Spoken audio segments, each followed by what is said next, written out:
just comments about people saying, yeah, they think we need a new school, but they want wastewater and sewage. They think that needs to come first. Can you explain why we can't trade one for the other? Well, if you look at the school project, for example, it's probably, not probably, it is the largest financial project that the town has proposed. And one of the shortfalls North Reading has in terms, it's a bedroom community. Because we don't have sewer, we don't have as much of an industrial base, which would be helping to pay for the school. We also have other pressures associated with water and wastewater related to the environment. There are issues at Martin's Pond, on top of the need for commercial, sewering the commercial areas of town. I think a big piece of the school project is a treatment plant that's required. With sewer, we wouldn't be obviously needing to build a treatment plant. That being said, it is one of the top goals of the Board of Selectmen to move forward with finding a solution to wastewater in this community. And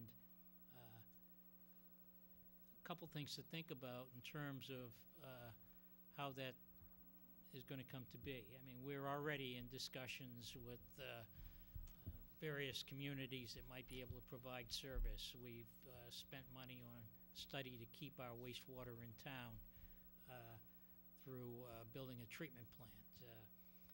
There's a lot of things in the fire, none of which is going to take place in the next 2 years. This getting that in place is a 5-10 year out kind of project.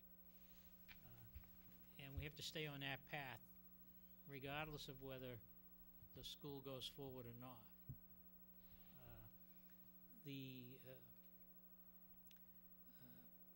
The Ipswich River Basin is a threatened watershed, and as a result there are things that we can and can't do. These things need to be addressed. We don't have any choice in the matter. So to answer your question, basically, it's our intent to move forward with both projects. Keep in mind that any wastewater project, those people that are benefiting from it are going to pay the bulk of the cost of it. So the town will pay a share of it, but the users will be financing their share of any wastewater project. If we're fortunate enough, our hope would be to tie in the commercial properties first, yes, who would be the heavier users, and also then build up a kitty to help finance the project itself, you know, aside from the regular tax dollars and tax support from our regular tax rate. So as the chairman pointed out, the users will be paying the bulk of the costs associated with the financing for any sewage project. But as Bob pointed out, you know, it's important for us to continue on the path to pursue it. This has been ongoing for over 20 years, but we're getting closer, and the need is getting greater. So whether the school passes or not, we have to continue to move forward on this. But as the chairman pointed out, it's not going to happen from a timing standpoint at the same time. And the impact is going to be minimal on the homeowners. So the board decides at what point how much of the town, how much the town is going to contribute as opposed to the users. So that's a decision to be made later on, depending on which route we go.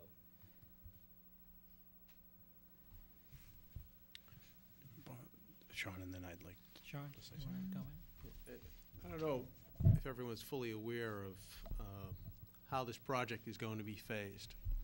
It's going to be phased, unlike the batch elder, where if any of you had children in the batch elder when that project was renovated, poor parents down there that had to send their children to Stoneham for 2 years. Well, not only was it an inconvenience to the parents, but it was a cost to the town that exceeded over $600,000. It's not a cost that we're going to have with this project, because what will be built first will be the new high school. Once the new high school is complete, projected to be completed, and the students to enter in the fall of 2014. The middle school students will then be relocated to the old high school. The middle school will be rehabbed at that particular point. That rehab project will take a year. Middle school students will return to the fully rehabbed middle school in the fall of 2015. Children will stay on the current campus. There won't be any added cost for that, transporting them out of town, added bus costs, added lease fees for any other buildings, and the associated utilities. It's an added benefit to doing the project as proposed. What will happen if it fails and we do the rehab? I would venture to say that most of the rehab will be conducted during summer vacation and during Christmas vacation, February vacation, April vacation, but at this point it's an unknown as to whether or not, who knows what they're going to uncover and whether or not our kids will have to go somewhere else during the rehabilitation of those two schools if this project fails. So I believe that's an added benefit to voting in favor of this particular project. Bob, if I could just add just a couple little things. Sure. Because it's not just wastewater. Just because the school's being built and if hopefully we're successful in getting that through, doesn't mean this board is going to sit back for the next 25 years and do nothing until it finishes paying for that school. We have a lot. We have a strategic plan that we all plan to stay committed to executing. Not only wastewater, but we also have a lot of investment in water, what we're going to do for this town for the future for water. Same thing with technology solutions. We have many things in our strategic plan we're going to stay focused on. Several board members are working on working with the fire chief on bringing advanced life support to North Reading very soon, and all that will continue with the school being approved. We're going to stay focused on those things. We're going to be able to continue to do those things within the budgets that we're operating on now. And then hopefully there'll be some of those will create some revenues for us as well. Gentlemen?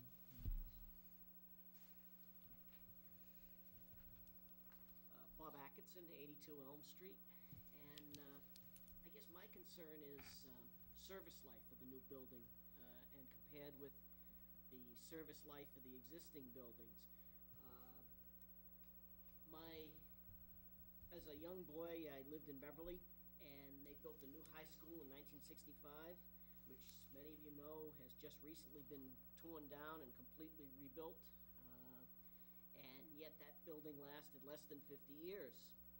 Yet just, only less than a mile away in Beverly is Briscoe Middle School, which is a building that dates from, I think, at least the 20s and probably before the turn of the last century, 1896 somewhere. So it's over 100 years old.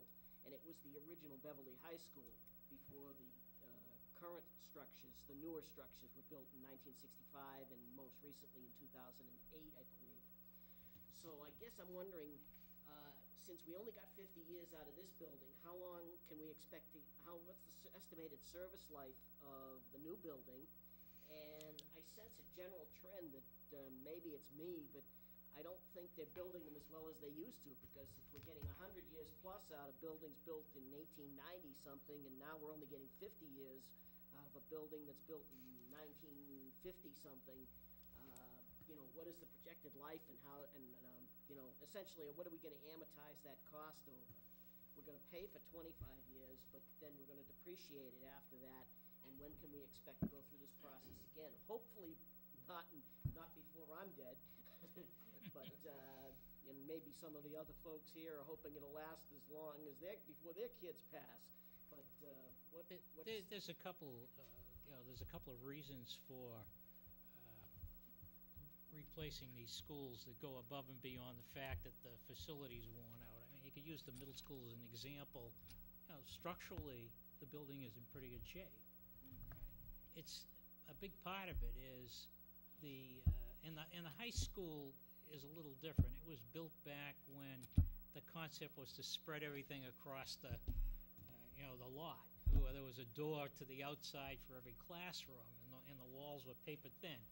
I mean, part of that was the problem. That building you refer to that was built in the 20s is probably a multi-store building built like a rectangular box, yes. Right?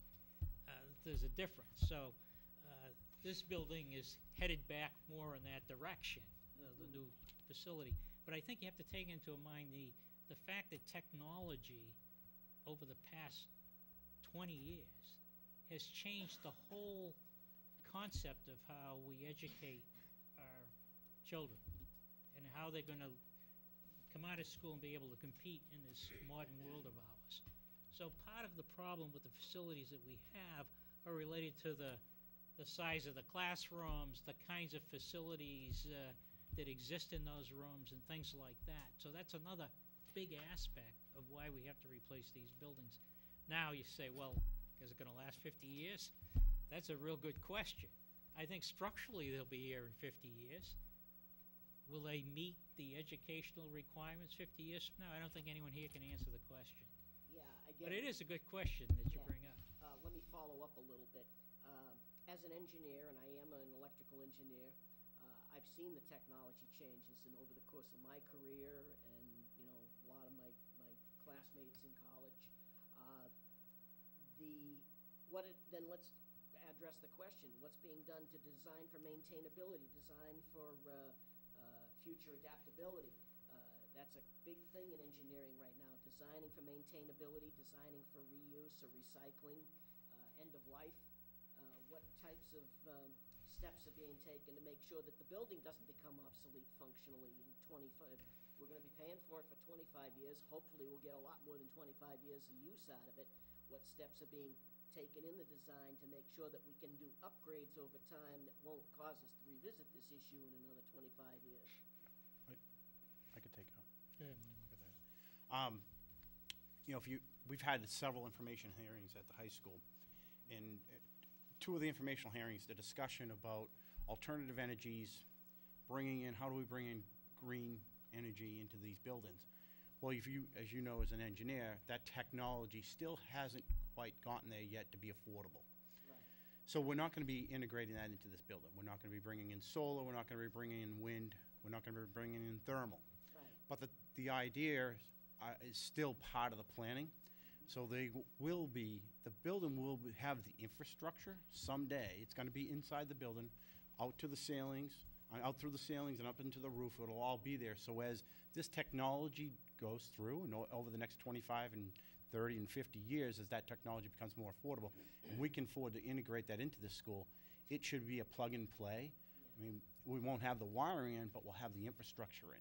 So the conduit and all those things will be run down into the basement areas where the utility rooms are, so we can do this stuff very easily. But we have talked about that at several meetings, because it's really hard to look at the folks in the eye and say, no, we're not bringing in renewable energy, but only from a cost efficiency standpoint. But the infrastructure will be there. Yeah, that's, I guess, what I was concerned about in terms of upgrade paths. Yep. Putting conduits or Yep. wiring trays or whatever you need, so you They can are all pull thinking ahead. cables and run pipes and whatever Yep. is necessary to make sure that the building doesn't become functionally obsolete, Yep. even if it's not structurally. Even though we're putting in a wastewater treatment facility on this facility, into this facility, we're also going to be laying the pipe to connect to storage someday, just in case. So in 50 years from now, when our wastewater facility is outdated, 50 years? who knows, right? I'm just saying, 30 years from now, our wastewater facility that we're putting on site, Oh, our treatment, we're putting the on treat, site, I'm sorry. the on-site treatment facility is going to get outdated. But we're going to have the piping in the ground all ready to connect to permanent storage, so it could be very inexpensive for us to do that later on in life. I would like to make another comment. If you look at the middle school, which I think is one of the better built buildings in the community, we're not tearing it down in this project. Yeah, it's just the high school's coming down, the middle We're school's getting retrofitting. renovated. So, So the middle school project is an upgrade, and Yes. only the high school is a new Yeah. building component. and if you walk through the high school, you can understand that, the way it was built back then was probably not. Yeah, it's up on pilings. I'm not sure if you've done a tour underneath there, but I've it's- only walked through the building to go to town meeting. Personally, I was a student at Bishop Fenwick, so I consider Yeah. even the existing facilities an upgrade over what I had, even though the good sisters would probably give me a ruler across the knuckles for saying that. Having said that, I got a fine education, in some ways better than I would have received in many of the local towns, maybe not this one, but at the same time, coming from a Catholic school background where the fight for money and upgrades to facilities were much tougher because it was coming out of tuition funds,